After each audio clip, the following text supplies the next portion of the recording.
Part 6. So poor Pelly has got a hole in his beak where that nasty, nasty cobra shot his pistol through. So let's see if they can be ladderless window cleaning company again.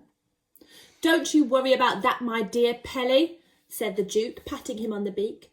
My chauffeur will soon put a patch over it the same way he mends the tyres on the rolls. Now we have far more important things to talk about than a little hole in the beak. We were stood there waiting to see what the Duke was going to say next. Now listen to me, all of you, he said. Those diamonds were worth millions, millions and millions, and you have saved them. The monkey nodded, the giraffe smiled, and the pelican blushed. No reward is too great for you, the Duke went on. I am therefore going to make you an offer, which I hope will give you pleasure. I hereby invite the giraffe and the pelican and the monkey to live on my estate for the rest of their lives. I shall give you my best and largest hay barn as your private house. Central heating, showers, a kitchen, and anything else you desire for your comfort will be installed. In return, you will keep my windows clean and pick my cherries and my apples. If the pelican is willing, perhaps he will also give me a ride in his beak every now and then.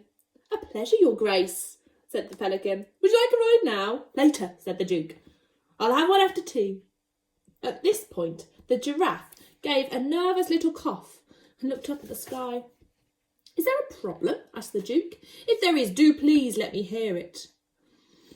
I don't like to sound ungrateful or pushy, murmured the giraffe, but we do have one very pressing problem.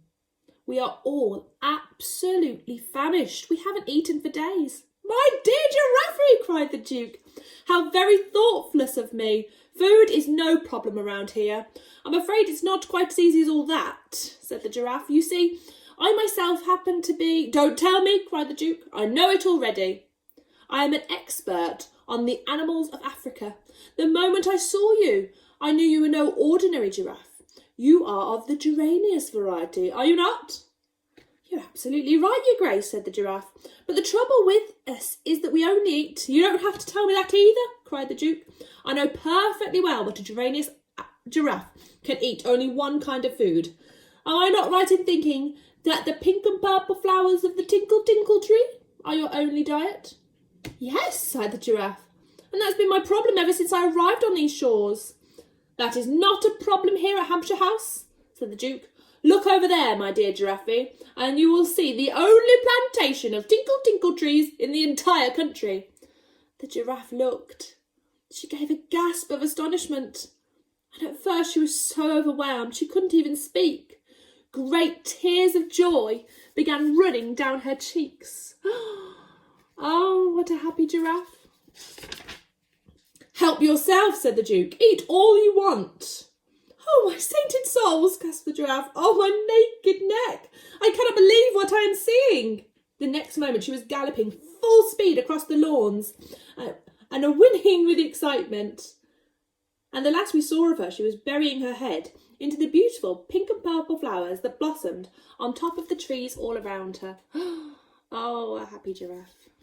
As for the monkey, the Duke went on, I think he will also be pleased with what I have to offer. All over my estate there are thousands of giant nut trees.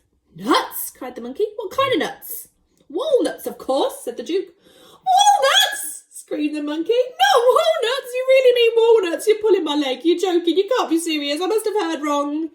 There's a walnut tree right over there, said the Duke, pointed. The monkey took off like an arrow, and a few seconds later he was high up in the branches of the walnut tree, cracking the nuts and guzzling what's inside.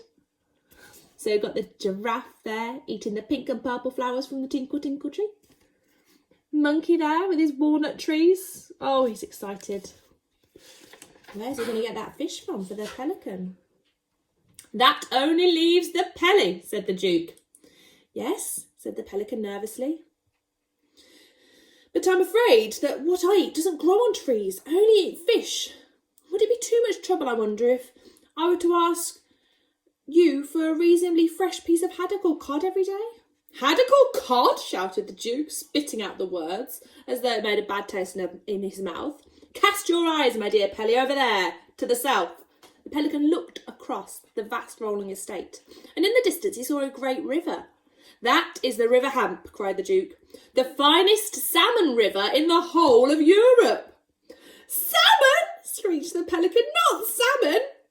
You don't really mean salmon?" "It's full of salmon," the Duke said, "and I own it. You can help yourself." Before he had finished speaking, the Pelican was in the air. The Duke and I watched him as he flew full speed towards the river. We saw him circle over the water, and he dived and disappeared, and a few moments later he was in the air again, and he had a gigantic salmon in his beak. Wow. So all of the animals are fed. Let's see what's going to happen to Billy in potentially our last instalment of the Giraffe, the Pelly and Me. See you again.